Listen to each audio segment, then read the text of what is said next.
Hello, and welcome to this episode of the Alien Familiar RPG Podcast. I am Clayton. I'm Jordan. I'm Lanina. Katie. And we have a listener survey available for any and all listeners to complete about this podcast. If you complete the survey, you will be entered into a drawing to win a chainmail dice bag. I have the survey set up until the end of July, so please go to SurveyMonkey. I'll have a link in the show notes for this episode. Please go there, let us know what you think about this podcast, and you might win a chainmail dice bag. And you can also, in addition to a link to the survey, you can find show notes and more at alienfamiliar.com. You can email us at alienfamiliarmedia@gmail.com.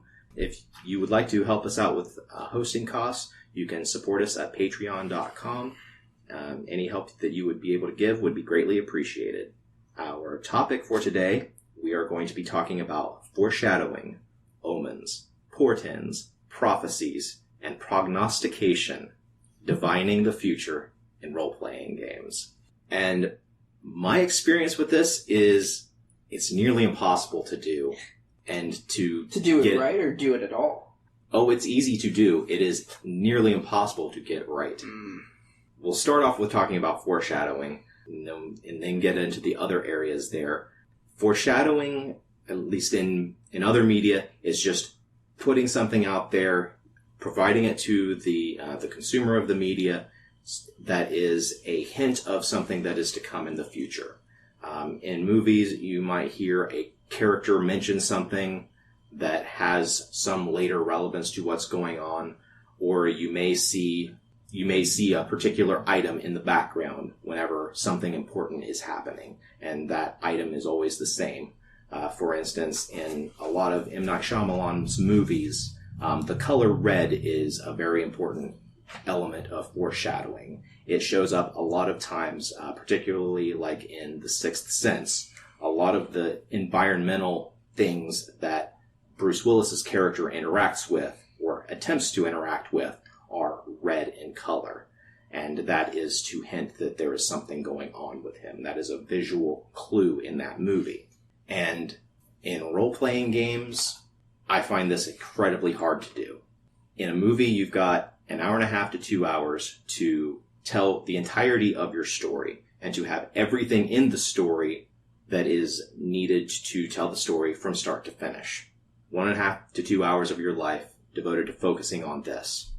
A role-playing game, you're playing 3, 4, sometimes 6 or more hours in a particular session over the course of many weeks, potentially months, potentially years.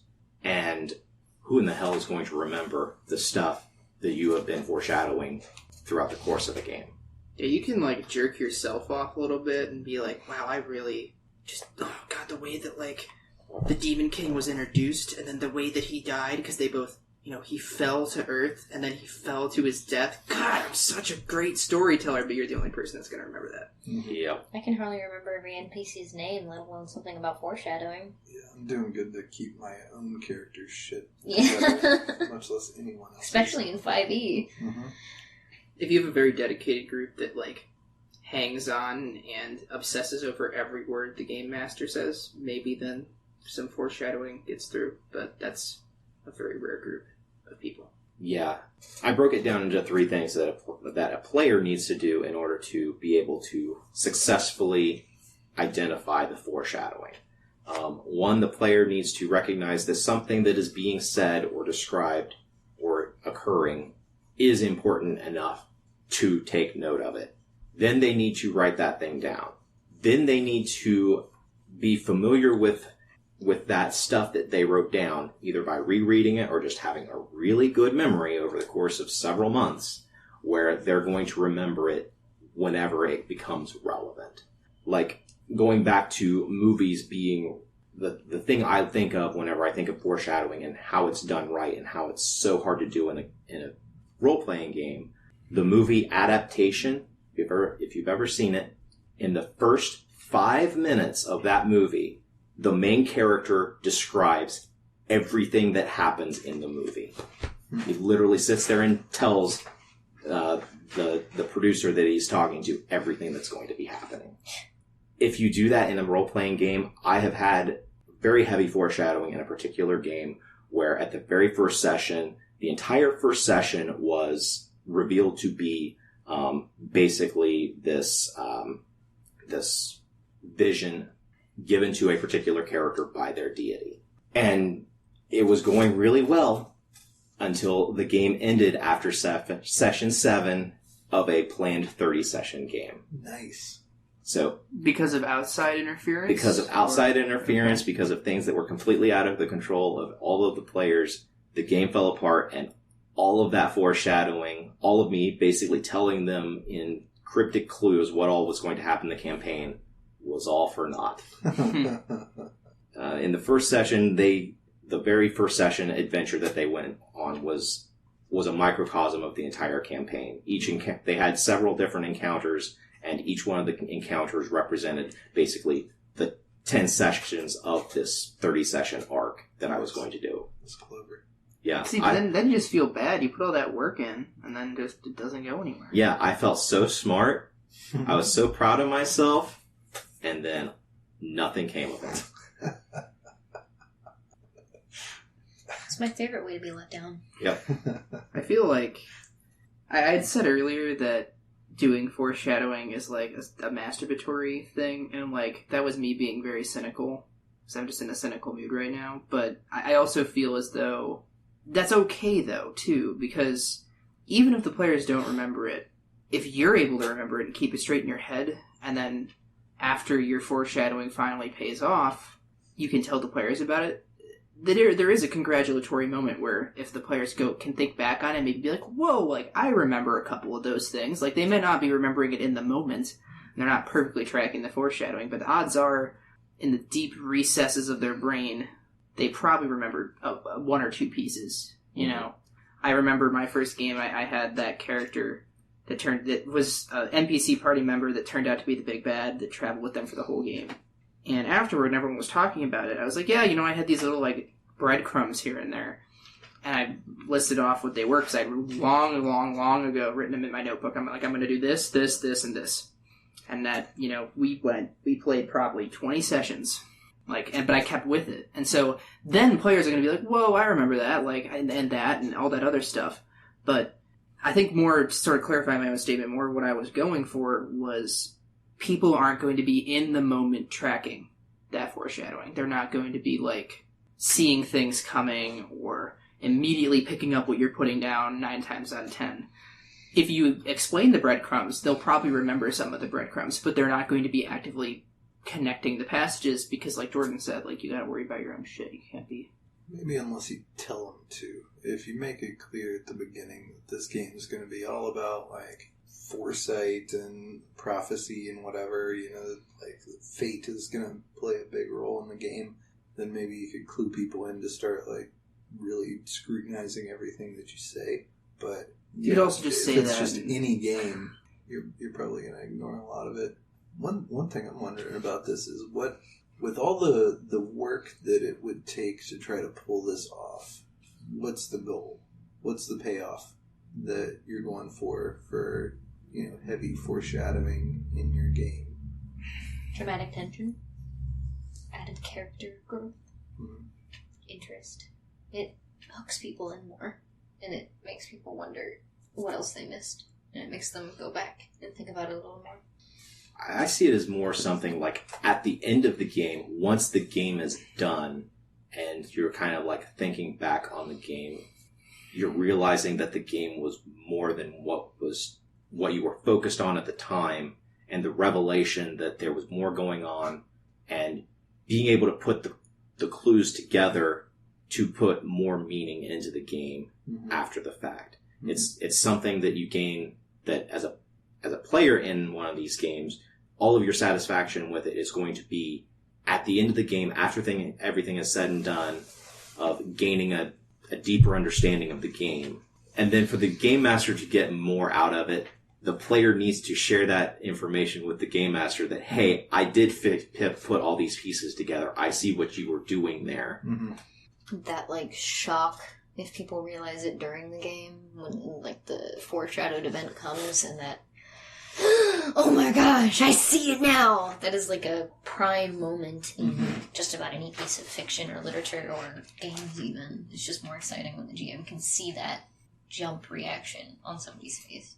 I think you got to give a lot more to players then, if that's what you're going for. Like that list you were talking about of like all these things that a player has to do for it to work out.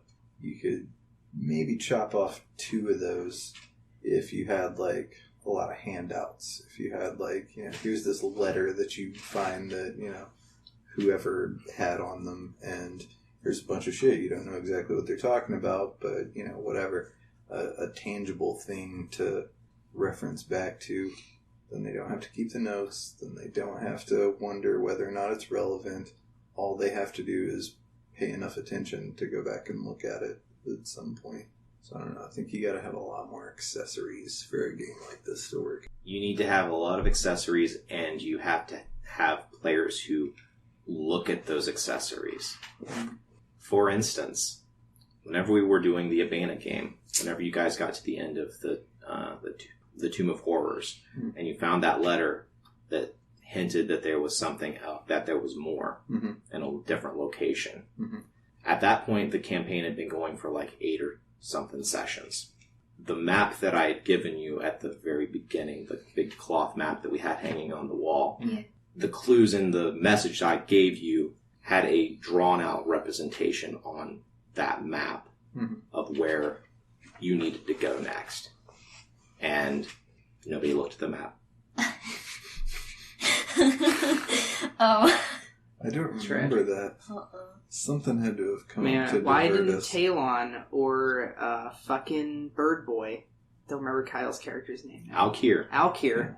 Why didn't they look at the map? You weren't going to expect Magnus to look at the map. Magnus couldn't even read. Something had to have come up to distract us as soon as we I got don't out of fault there. Jordan for not seeing it, because the map was always right behind him. But I hung that map up every single session. What was there that we missed? We never went there?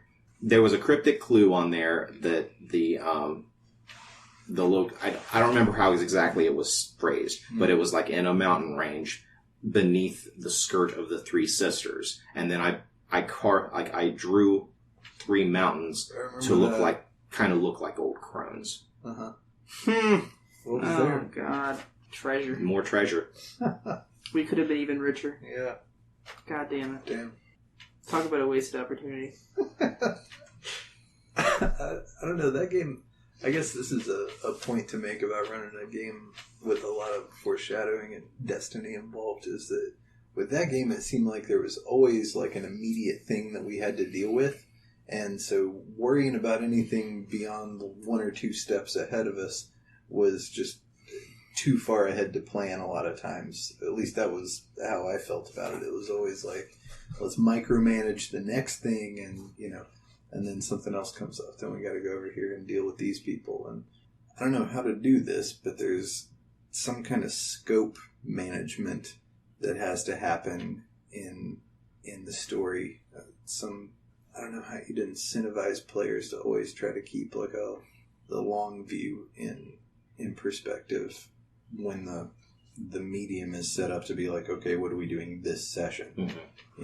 But if we're talking about something that in real world time is not going to come up for 6 months, Jesus Christ, I do good to plan my own life that far ahead.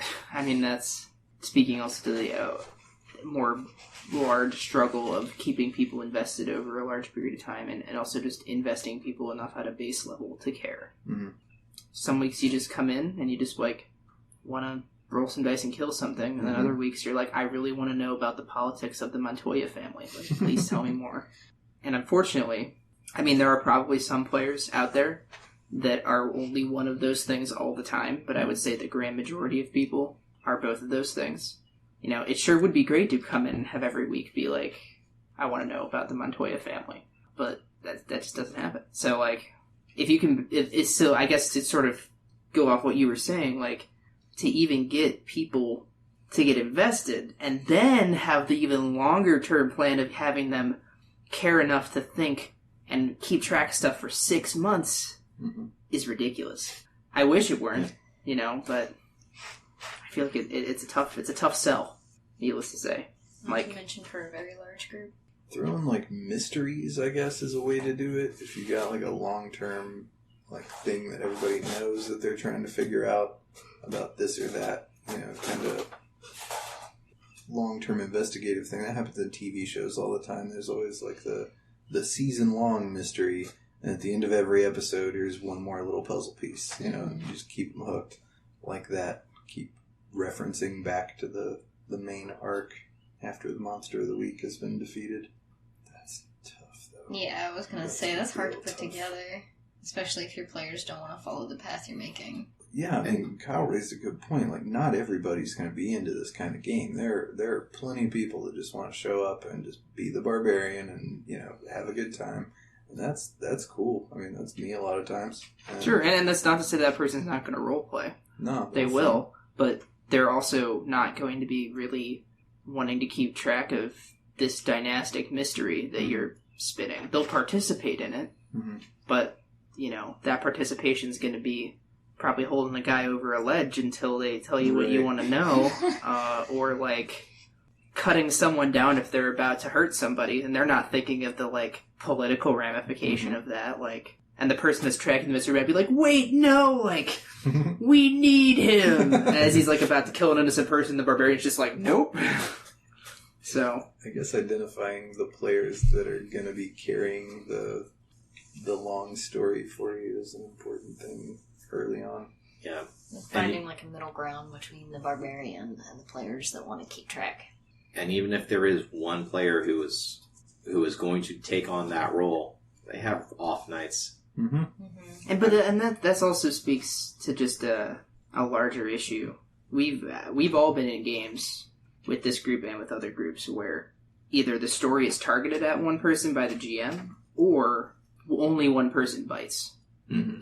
And the unfortunate part of the only one person, the first one is a travesty that shouldn't happen.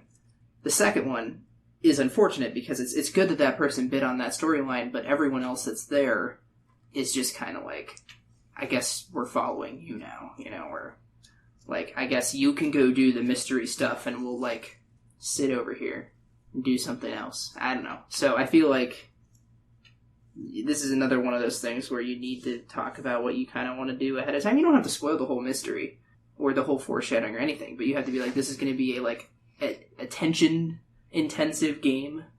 Like, you're going to need a baseline level of investment in the universe to get a lot out of this game. You also have to phrase that first sentence, or that first condition differently, because attention-intensive sounds awful. And if anyone was ever just like, this is an attention-intensive game, I would just be like, this is my fist to your face. So, I don't know. In games like the Bethesda games, where there's a shitload of little side quests but one clear main quest, it's usually pretty easy to tell what the main vein of the story is. And I think if you're not explicit about that to your players, you're going to kind of abuse a lot of their trust and effort that they're going to put in. If this is really just a side dungeon, just a crawl for some magic items or whatever, the person who's looking for clues to the main story in this side dungeon that's ultimately inconsequential is going to feel betrayed and going to feel like, well, why this is what I get for paying attention. Yeah, what did I put all that effort into here? I got 3 pages of notes on some place that makes no difference. So, yeah, I don't know how you do that without giving it away, but some kind of, like, flashing light, path towards where you're going should probably be there if you don't want burnout.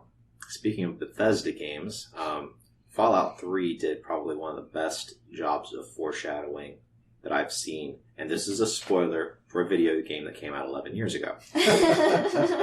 At the end of the game, like literally the end of the game, whenever you are completing your, like, the main quest line, you come to a situation where you are dying of radiation poisoning. You have no way out of the radiation thing, and in order to get through the next area, you have to punch in a code, and you have not been given a code. If you figure it out for yourself, you have to have remembered things that have been told to you throughout the course of the entire game. Yikes. Isn't it like your dad's birthday or something? It's the Bible verse that your dad That's what keeps it was. referencing. You have to put in the numbers for the verse. I don't remember that. It's to get into the chamber. Yikes, that's intense. But then in the DLC patch, that makes a lot more sense. You could just tell the mutant who's immune to radiation, hey, here's the code, go do it so I don't have to die. And that's just a much better ending. Less poetic, I would say, less dramatic. But I remember when that first came out, how everyone was pissed that if you had Fox with you, which was the mutant, they're just like, why couldn't we tell him to go do it? Like, he's a good dude. He would totally do it. It's not going to hurt him. But this isn't about Fallout 3. I really don't remember that at all. The only thing I remember from the end of Fallout 3 is when the huge robot is going on the That's the exciting part. rage. Yeah, it's after that. Liberty Okay. Prime. I've never played. Well, I've spoiled it for you. You don't need to. For shame. There we go. Well, do we want to talk about some prophecies, some Cassandra and the horse, as I like to call it. I just look at prophecies and I say, why? Because if it's a negative prophecy, your players are going to do everything in their power to avoid it. And then... But what if that is we'll how see, they get to the negative prophecy? And then, yes, that is true. But they will then immediately feel railroaded. It's And I'm their own fault. Speaking from personal experience. Eggs. Because I've been given negative prophecies before and hated it. And I'll make the argument on this. Role-playing games are and should, or at least should be, the definitive free will, right? Sure, is it bad form to be a murder hobo? Yeah, but you can do it. Like, D&D gives you that the literal free will to do things that you wish. And there are things set in place to sort of guide that and, like, shape it, right? You know, like, sure, you could kill that guy, but a guard will probably come over and try to cuff you, and he's probably got a couple levels on you, and it's not going to end well. There are consequences for your actions, and the consequences are, you know... But that's my point, is that prophecy, I feel like, steps on the toes of the very essence of what D&D is. Intriguing. I don't know what you're talking about. I play this game so that the game master can tell me what I can and cannot do. Absolutely. And then he might occasionally be like, you're going to kill 10,000 people. And you'll be like, wait, what? I'm a lawful good paladin. How is that going to happen? 10 sessions later, you're guilty of genocide, and you're like, this was the most railroaded bullshit I've ever played in my life. But that's, again, not speaking from personal experience. It's purely a theoretical situation. All I'm saying is that a positive prophecy could probably work. If you have a lawful good paladin, and you're like, you're prophesized to save some people, right?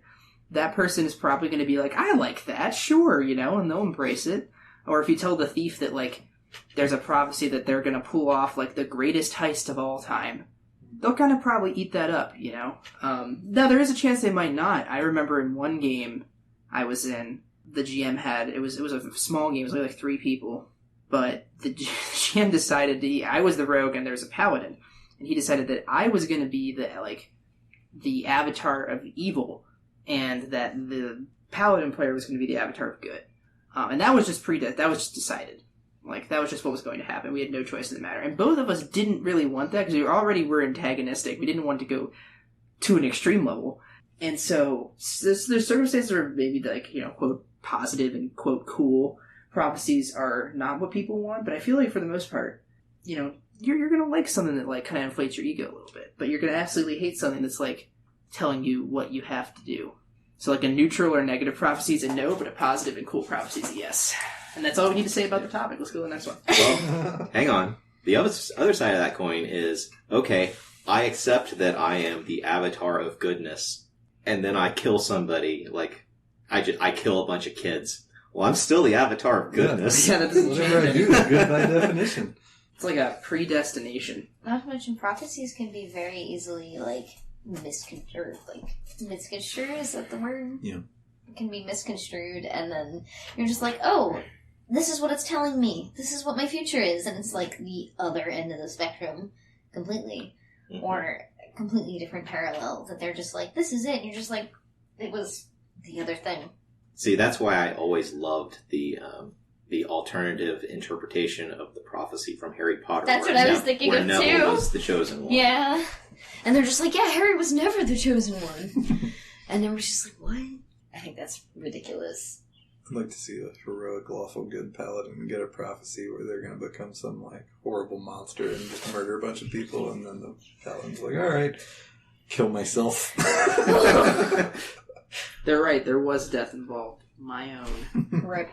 And I'm going to hell because I committed suicide. Yep, so in reality, I was that evil person. Get brought back as a demon lord.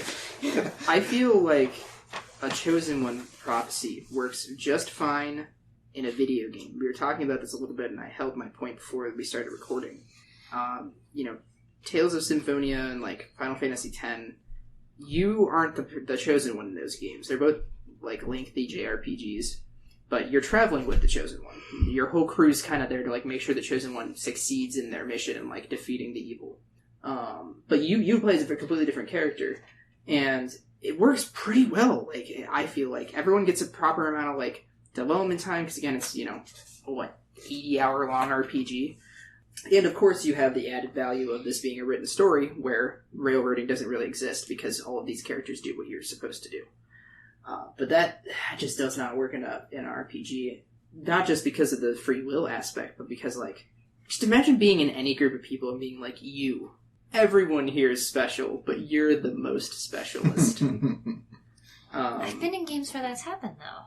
Like our very first game with Fairy Tail, that was mostly you. What are you talking about? I know what you're saying. But there wasn't like a prophecy being like, you're going to save the world or something. Do you know what I mean? You were the chosen one, though. By the You were GM, the maybe, but protagonist. not by choice. That was because the game master liked my character. That's all I'm saying. It's still the idea of being a chosen one, I think. Sure, I hated every second of it. On principle. I stood against it. I said, I don't stand for this. And the game master's like, well, this is what's happening. And I was like, very well. But I will kill my father, you say. I resign.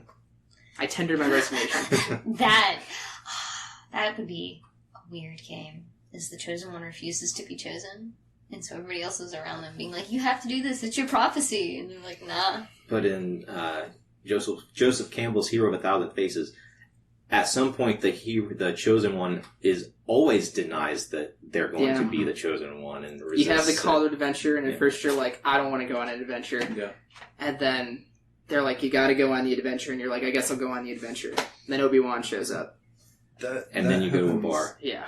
That happens in the first Legacy of Kain game, and it's what causes all the rest of the games. Here's a spoiler alert for a game that's probably 30 years old. Don't tell me. Yeah, so at the end of this game... I said, don't tell me! No, I'm going to tell you. You've had your warning. So there's all these pillars that are like the center of the world or whatever that kind of hold stuff up and keep the balance or whatever. And all of the Guardians have gone nuts, and Kain goes around and kills them all. And he's the last Guardian of the pillar or whatever. And to kind of reboot everything, he's supposed to kill himself. And then everything can regenerate. And at the end of the game, you have the choice to do it or not. And he chooses not to in, like, the main canon. And the world becomes this vampire apocalypse wasteland because of all that. So, in a role-playing game situation, if you've got these, like, pivotal moments, I think it would be cool if the DM plans at least two paths, and still gives some kind of, choice to the players. But, like, in all of those Bethesda games or, like, any of those, like, kind of modern role-playing type of games, you don't have an unlimited amount of text input that you can just, like, do whatever. You got like 3 options, and there's some kind of story tree that goes off of those. Well, that kind of reminds me of SWTOR as well, where you got the good option, the nothing really happens option, and the evil option. Mm-hmm. So yeah, if it's like, all right, guys, cutscene, pivotal decision, you're the dude on the spot. You got these 3 choices. Pick one. Well, I want to do this other thing. Sorry, fate is at play. Which one's it going to be? I like that idea. Does that seem like I mean, I like the idea of playing a character that's the chosen one, but, like, is rejecting the call or is, like, not wanting to participate. Because that gives you an option to have, like, a cool, like, kind of redemption arc where you're, like, in a clutch moment, you're just like, fuck, fine, I'll do it, you know? Or you have a dark game where you, like, just don't. It feels like controlled railroading. Mm-hmm. In that essential way. But that's kind of what video games do. Mm-hmm. That we're trying to avoid with RPGs. Or, like tabletop games. So then it's like, do you want this prophecy to occur? Or do you want to just go free? I don't know if I'm trying to avoid that with role-playing games, personally. I think the thing that I'd like to avoid with role-playing games is movies or books where this is what it's going to be no matter what. But having, like, some range of decision... Organization, control. You can build so much more structure around it when you've got a couple of defined paths than if it's just sandbox and hope for the best. You know, that's where everything's going to go off the rails eventually. Improvisation is bad, often, unless you're just here to have an improvisational time. This is tangentially related, but, like, the way I design a campaign is I decide what is going to happen in the world if the players do absolutely nothing. That way, when the players do something, it doesn't matter how they manipulate the world, what their choice is. I have, Jordan, what you were saying, that framework of what was going to happen that I can then tweak a little bit. I can branch it off and say, okay, the big bad evil guy has met opposition at this point. He wasn't able to do this one part of his plan. How would he course correct back to what he wanted? Mm-hmm. And it's a lot easier to design a campaign that way, where all of the player characters' decisions still matter, but in some way there is, for the game master, this prophecy that I am working toward fulfilling. Mm-hmm. But the players have the freedom to fuck with it however they want. And I think that prophecies work best whenever they are about other people than the player characters. Because if you've got prophecies about the player characters, it's entirely about whether or not they are going to choose to fulfill the prophecy, like Kyle, you were saying, or worse, if there is a chosen one and that one chosen one is in the party and they step on a trap and they take maximum damage and then they die. Well, prophecy's screwed at that point. Yeah, you can be a lot more in control of your NPCs. I think there's a cultural thing here underneath all this that is worth bringing up. You know, all of the shit that our role-playing stories, like, kind of have roots in, essentially is Greek mythology and things like that. That's sort of the beginnings of our understanding of storytelling. And in that culture, the gods were just toying with humanity. We were all just there just for their amusement, and ultimately the fates were kind of in control of everything. And if you decide that that's the kind of game that you're playing as a DM, I mean, I think it's perfectly legitimate to just, like, fuck over players' decisions, let all of their good intentions just crumble in front of them, because that's just the amusement of the fickle gods. But it's a very, like, modern American radical understanding of, like, personal liberty that you're kind of talking about, like, I'm free to do whatever I want with my character, and, hell with it, I'll change the world if I want to, blah, blah, blah. I guess you could just call me a freewheeling, free-dealing radical American, Jordan. Yeah, that's fine. But what I'm saying is that all of these symbols that we're using, these gods and prophecies and heroes and all this shit, it's from something much older that had no conception of that kind of agency in the world. And then you just, honestly, a game like that, you're building the ultimate Kratos character. Mm-hmm. Just gonna, eventually decide that this system's gone on long enough and it's time they tear it down completely. That's the recurring theme in all, like, the modern takes on, ancient fiction. Like, it's like, well, we hate how this thing works. We fucking hate this thing. Let's do some, Jeffersonian revolution and make it like it is today. I feel like that would be actually a very interesting game to play. It would be like a 2-season or like 2-campaign. Like the first the first game would be Party of Idealistic Heroes that get completely broken down by, like, this fate-inspired, like... Not fate-inspired, but, like, fate's rule, gods are the... you are human beings are playthings for the gods, etc., etc.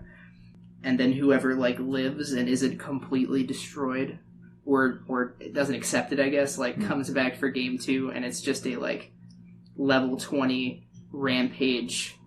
God v God. And there's no guarantee you'll win, but like just a like kind of weird, like not even. I wonder if would it be a nihilist kind of? Maybe not nihilist, but like. Well, there's I don't know. There's that Nietzschean phrase, "Amor fati," love thy fate, and the idea is that like, well, you're just gonna waste all your fucking energy trying to kick against your destiny. Live in a way that is admirable to you, given the circumstances that you find yourself in, and, be at peace with that, rather than, being jaded and cynical about how you wish things should have been. Mm-hmm. Just kill some gods. Let's go. No gods, no masters. There was a D&D game I ran, this has been like 15 years ago now, that played very heavily on prophecy, and it actually worked out really well, but there was a trick in the philosophy, or in the prophecy.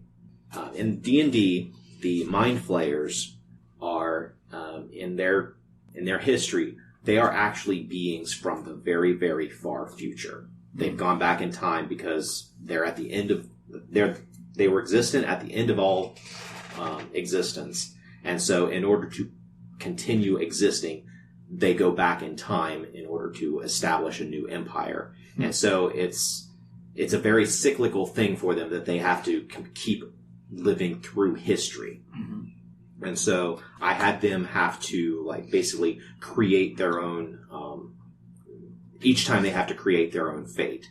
So they had a special location where they were basically writing down, as soon as they get back into the ancient past, they write down all of the things that happened the last time in order for them to succeed. So there's this big wall of, to the player characters, this prophecy of all the stuff that's going to happen. But the trick is that if you start reading it, you're changing the future, and so you're causing splits, and by reading it, you go mad. So you can't actually read it, or else you go so crazy that you become an NPC. There are some people who have read it and they're just like gibbering masses on the floor, but every now and then they say something that you can use. And so that's how I dealt with the prophecy there, where my excuse for things turning out ultimately the way they did was, one, the crazy person was just saying these vague things that could be interpreted multiple ways, and two, the reason why they go mad is because whenever they try to change the future, they're seeing multiple versions of the same text while they are reading it. So it completely fucks over their mind. And that's the only time I've run a prophecy that actually worked, where instead of it actually being a prophecy, it was a history that was mutable. It's like the Terminator method. Yeah. I like that idea quite a bit. That's actually a really good way to handle the whole thing. Also, I didn't know that about Mind Flayers. That's cool. Is that real D&D canon, or was that your take? I did not know that. Yep, they are from the very, very far distant future. Huh. That's cool. That's another Nietzsche thing, by the way. I had no idea that Friedrich Nietzsche was going to show up this much in this podcast, but eternal recurrence is another one of his thought experiments of like living your life as if you'd have to live it infinite times. And that'd be really funny if you had a game where like you get to the end of it and like everybody fucking kills themselves or whatever the fuck they have to do, and then you like start back over at session 1. Like, everything reboots because of some time bomb or whatever. It's like, oh fuck. Do we want to go on to talking about spells? Magic. In D&D and other magic systems, there's almost always some sort of spell that gives you some sort of access to knowledge from the future. In D&D, over the past, well, except for 4th edition, over the past several editions, there have been 3 spells. Augury, commune, and divination. Augury is a fairly low-level spell. You ask it a question, about your course of action, about the immediate future, and then it'll tell you whether the responses you will get are weal, which is a good thing, woe, a bad thing, or weal and woe, some good things, some bad things, based on your question.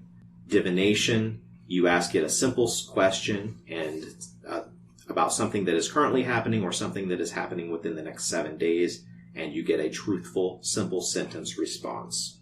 And then commune, you ask 3 questions that can be answered with yes or no, and you get a response. There wasn't any, or at least in 5th edition, there wasn't any, with commune, there wasn't any specification of the time frame for that question. So you could ask a yes or no question about something pretty far in the future.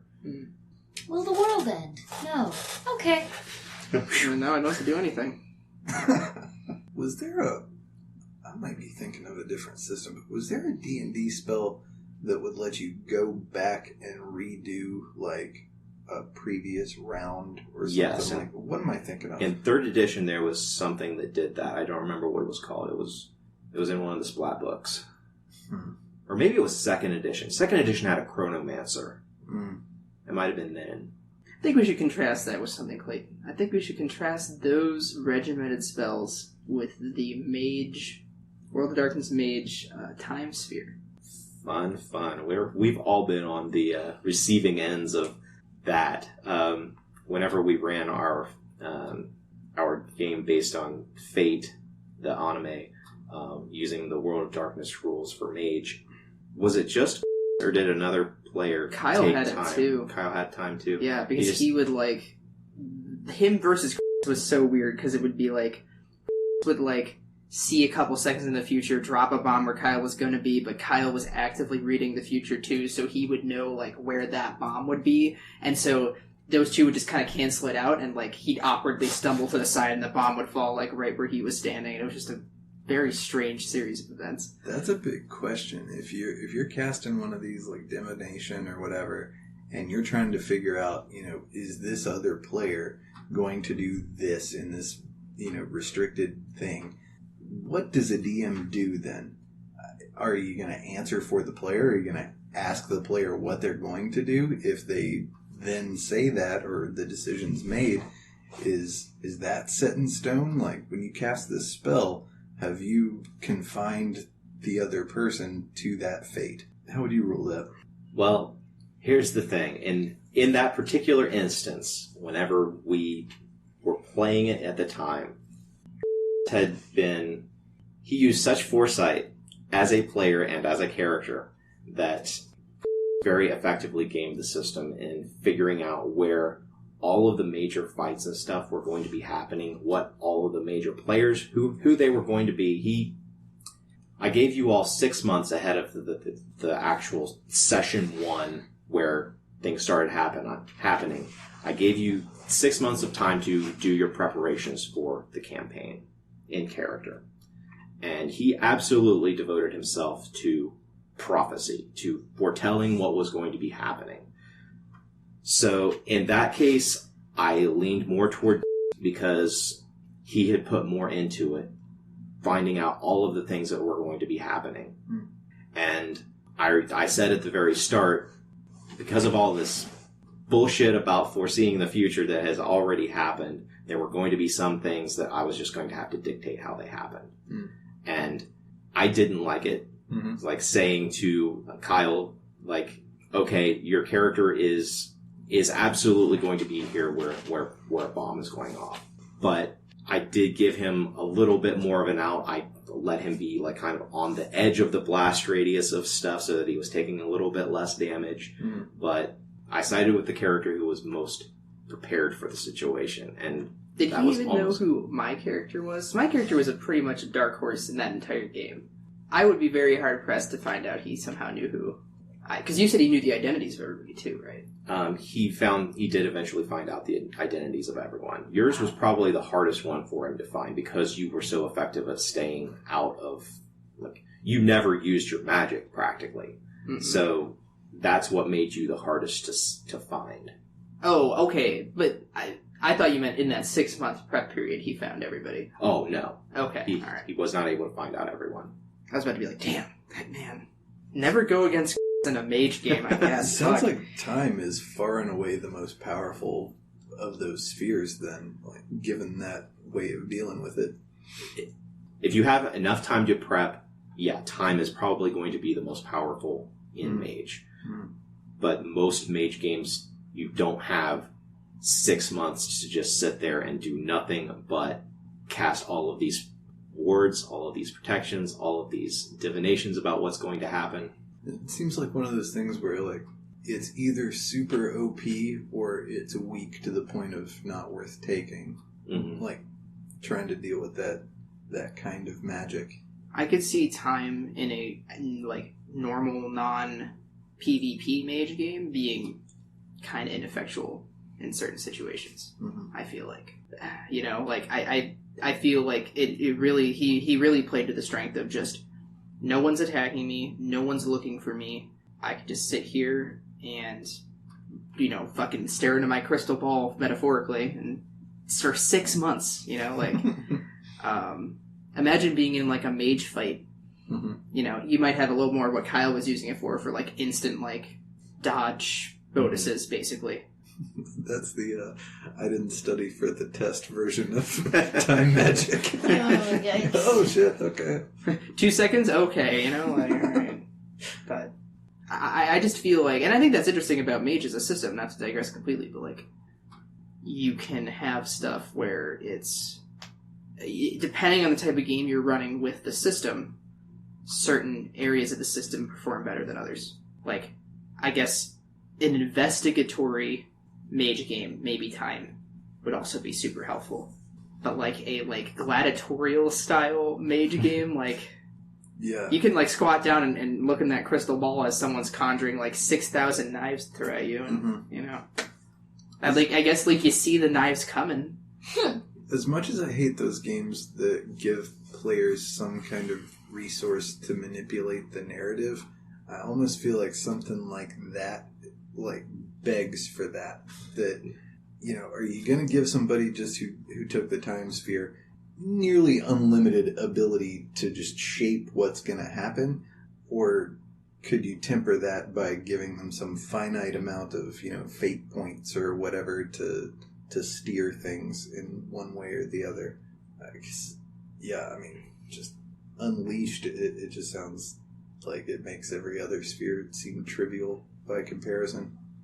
It wouldn't have been if he didn't have the 6 months of prep. Like, if he hadn't have devoted all 6 months of that to that magical prep, it wouldn't have been such an overpowered thing to all of you.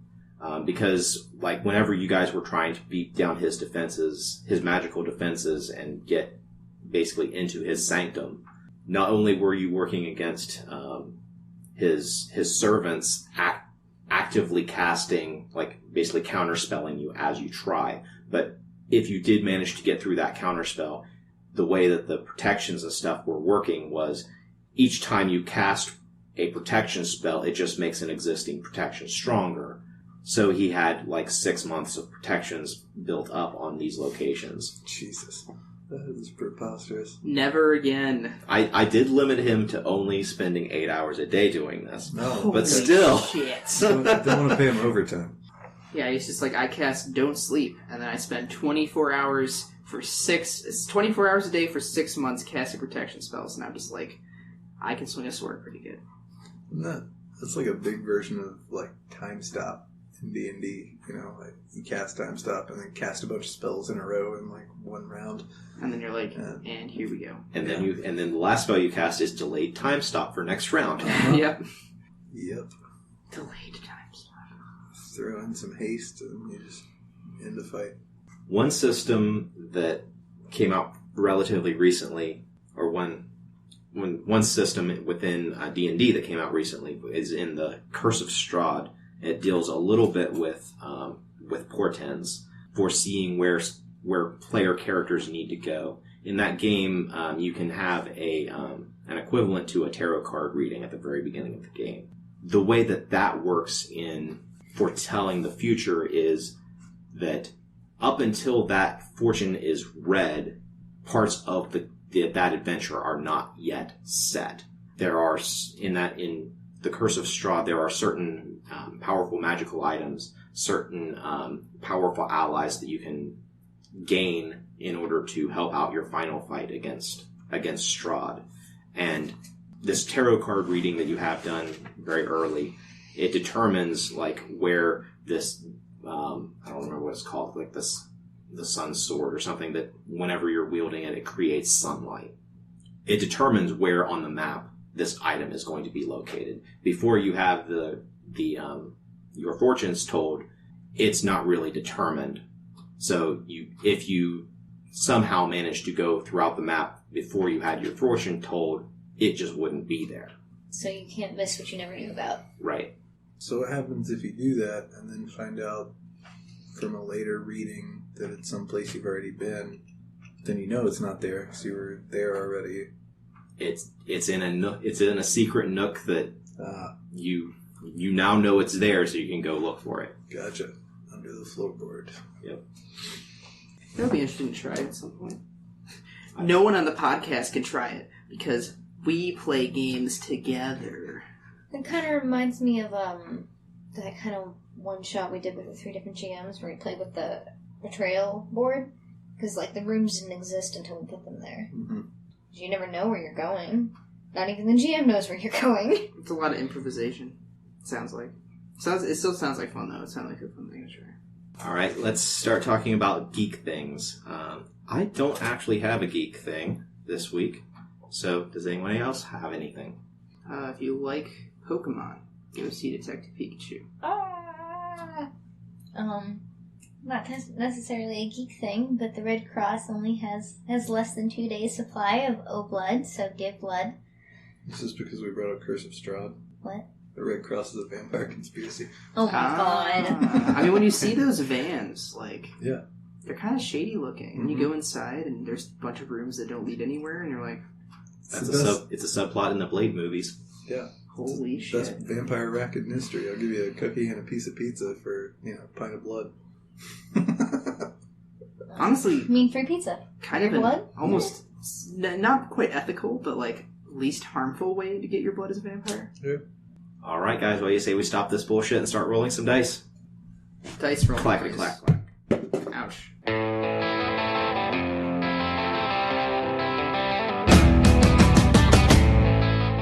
This has been a production of Alien Familiar Media. You can find past episodes and more at alienfamiliar.com. You can email us at alienfamiliarmedia@gmail.com. This production is protected under a Creative Commons non-commercial attribution, no derivatives license. Music for this episode is Suburban Outlaw by Forget the Whale and can be found at freemusicarchive.org.